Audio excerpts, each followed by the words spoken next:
Hey, it's Todd with Defense and Safety.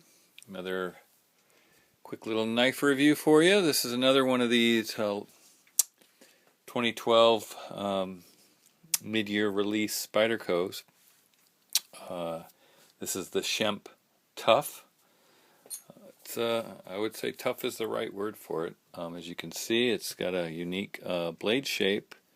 It's a full titanium side Reeves integral liner lock. It's got a stainless steel side with G10 that is also CNC machined with these dimples. You can carry this in all four corners, so tip up, tip down, left-handed and right-handed. One of the things that's nice about this one being a titanium frame lock is it has this stainless steel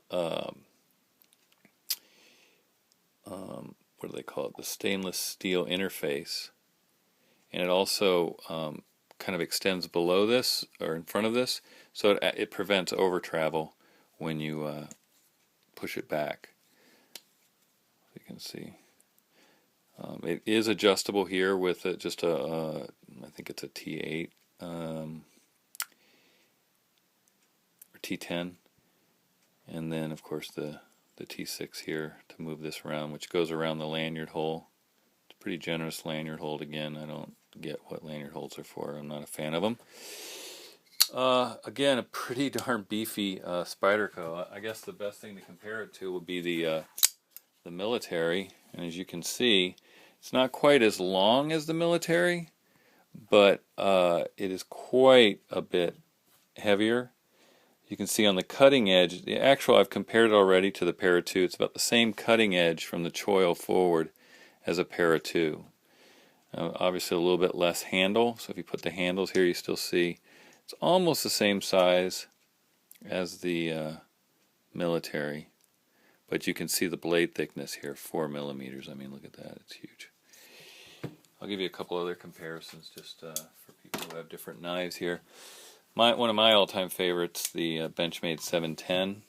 So you can see almost the same length, but again, they waste a lot of blade length here on the choil, so you get full 4 inches, where here you're getting about a little over 3 inches of blade length. Here I'll compare it to the Para 2. So again, it's almost comparable in size. It's just a little bit longer, the Tuff is. And you can see on the blade it's almost identical length. But again, this is amazingly light, much lighter than this.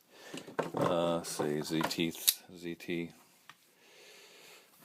Again, this is probably the closest comparable weight-wise and construction-wise. But when you compare these blade stock, I mean, it's frickin' night and day. Let's look at them close up.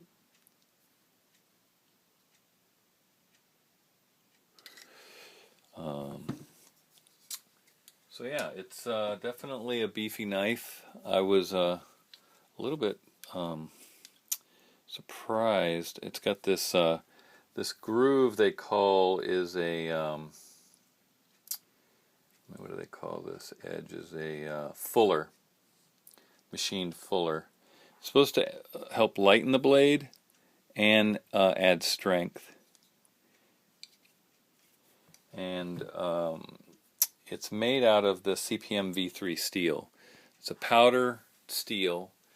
I've heard it's not stainless, so you would want to be aware of that and treat it such with like a light coating of oil every now and then. But it's supposed to be a pretty decent steel, and it's definitely sharp, as most Spydercos are. It's a full flat ground from this groove down. It's got this nice choil for choking up, and you can set your thumb on top. Definitely got a piece of a knife there to do whatever fine work, and then you can come back here and get on that thumb ramp with some decent jimping, not that great actually. And you've got nice reach. You can see the tip there kind of goes in a little bit. It's still very stout tip. I don't think this comes down to very thin. I don't expect this to be a super slicer, and I don't think it was really designed to be one.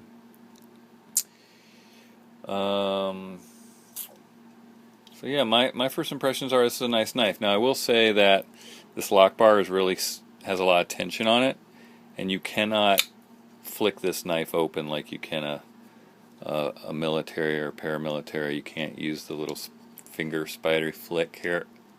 As you can see, I can't even overcome the detent. And I did try loosening this a little, and I noticed a little side-to-side blade play, so I put it back to the tension where it is. And when you hold this out of the way, I mean, it does move freely, but right there on, it is really stiff against this. It's only right there, right at the point of lockup. Interesting thing, because of this kind of forward cant of the blade, when you watch somebody open it, it doesn't seem like they open it as far as like a military or a blade that's straighter. Kind of notice that. It's got these nice dimples machined into it here, and a mirror pattern in the G10. I already moved the clip over for a left-hand carry. There is a smooth spot of G10 right under this clip, so that's nice, and it obviously mirrors this smooth spot here, so it should be not too bad. This G10 is not super grippy, so I mean, it's grippy, it's not pants chewing grippy. One thing I like about this blade, and I'll tell you, there's two other blades that I have that are like it, and that's the Emerson CQC7 and the Benchmade Contego 810. The way the blade feels, kind of blade heavy, these are the only knives I have that feel like a hatchet. Like you could chop into something with it, whether that's, you know, somebody's arm or thumb, or but these knives, I don't have anything like it. The Spyderco Military, not even the Manix XL feels like a chopper. So that's just something to point out. Yeah, I don't have any other knives. Not even, to be honest, not even this feels like a chopper to me. It's more balanced. So if you like that in a blade, or you're looking for something like that in a blade, this definitely has that feeling like you could really do some damage chopping with it. Now the other thing I want to say is, I think the other knife that I just recently reviewed, this is probably the perfect little companion. They kind of go together. You carry this on one side and this on the other side. Both got the nice thick 4mm blades. Obviously this one has, as you can see, cutting edge to cutting edge. It's almost as long. You know, you get about a ½ inch more, 3/4 of an inch. But they are kind of a nice little complementary pair. Baby and Big Daddy. So if you're looking for two new knives that are interesting, I did, I'll tell you, this one also came very stiff, just as a side note, and I gently overextended the lock bar because this doesn't have anything to stop that, and it improved it dramatically. It's still hard to flick out with a thumb or a finger, but I have done it a few times, but it's far easier now as a left-handed person to deploy it. Obviously with a right hand it's easy. So just updating you on that. But this one, the only thing that bums me out about it, it's built like a tank, but the detent is massive on this thing. And, you know, because this prevents over travel, you can't really do anything about it. I mean, I guess you could take it apart and remove that and then maybe bend it out a little. Lockup is at about 30%, and lockup on this thing is also still at about 30%.